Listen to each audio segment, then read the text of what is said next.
what a weather story today. From wet to windy to cold to snowy, we're tracking big changes right there on live Doppler 13 radar. And you're going to feel it when you step outside. We've got a wind advisory for tonight. This is a live look we're going to show you here. This is IU's campus in Bloomington. If you look really closely, you'll see some flurries are starting to come down there. So let's get right to this weather impact on central Indiana. Thanks for joining us. I'm Dustin Grove. And I'm Felicia Lawrence. And when Mother Nature can't make up her mind, we turn to Sean Ash. Remember yesterday? This time?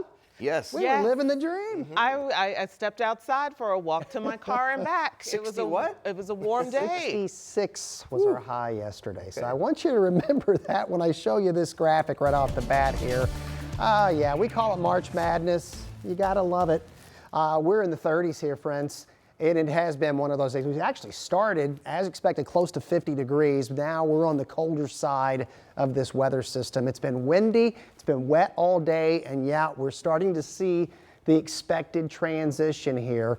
A cold rain right now over a good portion of the metro area, but yes, as we were showing you that camera there in Bloomington, where it's 34, of course, that's at the surface. It's a little more important middle layers of the atmosphere, the temperature profile, and that is colder. I know this seems odd. Why southwest and not north and northeast?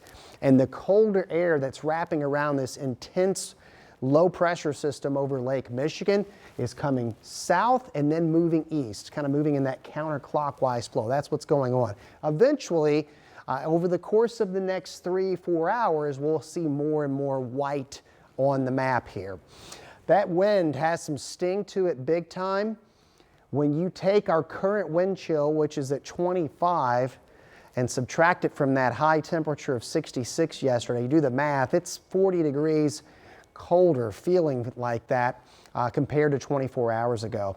And the wind is very gusty, near 40 miles per hour. It will stay that way all evening, all night, and very early tomorrow morning. And speaking of tomorrow morning, ouch, wind chills will be in the middle teens. We'll have the rest of that 7-day coming up in a few minutes. All right, we're looking forward to that, Sean. And you can track the rain with the interactive radar on the live Doppler 13 weather app. It is a free download in your phone's app store.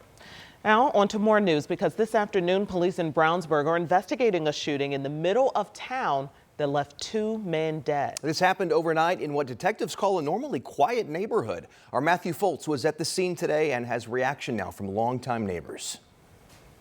Brownsburg police tell me those 2 victims were found outside of an SUV that was partially in that driveway and partially in the road. And neighbors that I spoke with tell me they've lived here for more than 30 years and never have seen anything like this.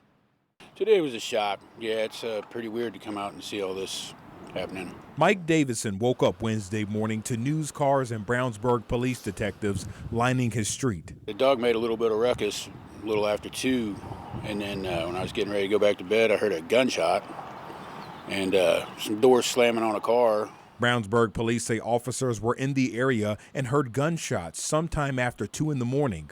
Once they got to Ark Avenue near Main and Green Streets, they found 2 male victims dead. One of them was laying next to an SUV. I've never seen anything like this ever. Darlene Baraka has been living in the neighborhood for 5 years. While she didn't hear anything overnight, the shocking crime now has her worried. It's very scary. Yes. Police say a person of interest was detained at the scene, and there is no threat to what Baraka and Green tell me is normally a quiet area. And while investigators work to find out what led up to the deadly shooting, Davison just hopes it doesn't happen again. We moved away from Indianapolis just for this reason years ago. But yeah, here it is. Now, Davison and his wife also tells me they woke up and saw their kayak, tools, and several other items had been moved to their front yard. They told police about it, and we're still working to learn if that is part of their investigation here on Acre Avenue. Reporting in Brownsburg, I'm Matthew Foltz, 13 News. All right, Matthew, thank you. And now to a story affecting communities across Indiana. Many county jails have a big IOU from the Indiana Department of Corrections. Money they're supposed to get for housing inmates for the state has not been paid. Jenny Runovitz has been looking into this story today. And Jenny, we're talking no payments for months. This has to be adding up. Oh, for sure. In fact, some counties say they haven't been reimbursed in nearly a year. And it does add up. In fact, some counties are owed hundreds of thousands of dollars. So here's how it's supposed to work. County jails house inmates who are felons or state prisoners while they're being sentenced and before they're moved. The IDOC is supposed to reimburse the county a $37.50 per diem, money for food, mattresses, equipment, jail staffing, things like that. But the state confirms to 13 News they ran out of money. Reimbursements are now on hold. Tippecanoe County is owed several $100,000, haven't been paid since last April. Bartholomew County is owed about $200,000. So there's a waiting game to get the payment, and in the meantime, your county is the one flipping the bill to house these inmates that should be in the Department of Corrections and should not be in the county jail. So why is this happening? Well, the DOC didn't answer that today, only confirming, quote, funding for this expense has been exhausted for state fiscal year 2025. IDOC is working with the state budget agency on available options. Some counties tell me each year there is some sort of back pay or delay, but never for this long. So when are they going to be able to get the money? Well, that's the thing. They don't know. I asked both sheriffs today, and they said the new IDOC budget doesn't start until July. They're kind of on that unique fiscal year. But counties are also, by the way, negotiating to get more money per inmate in general. That $37.50 per diem, they say that's not nearly enough. It's closer to $64 a day to house and pay for an inmate. So kind of a complex issue with multiple layers. But as of now, they're out the money. Yeah, at a time when every single county is pinching every Struggling. penny. Yeah. Yeah. All right, Jenny, thank you. As the Trump administration cracks down on illegal immigration, Indianapolis now has its own immigration court to handle the growing number of cases. Now, cameras are not allowed in the immigration hearings, but with the help of a sketch artist, Rich Nye takes us inside the courtroom and explains how this process works.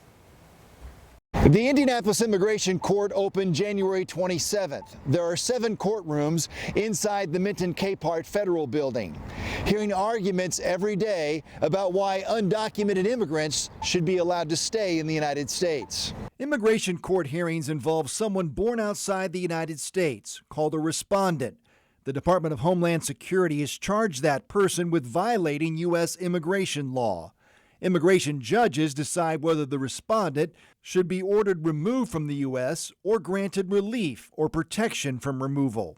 In the case I observed, a 38-year-old man from Venezuela, now living in Pendleton, fled his home country in 2016. His attorney, the government attorney, and the interpreter all appeared by video. The man told the judge he was beaten by police after participating in peaceful protest against the government. He went to Ecuador, then Colombia, before coming to the U.S. in 2021.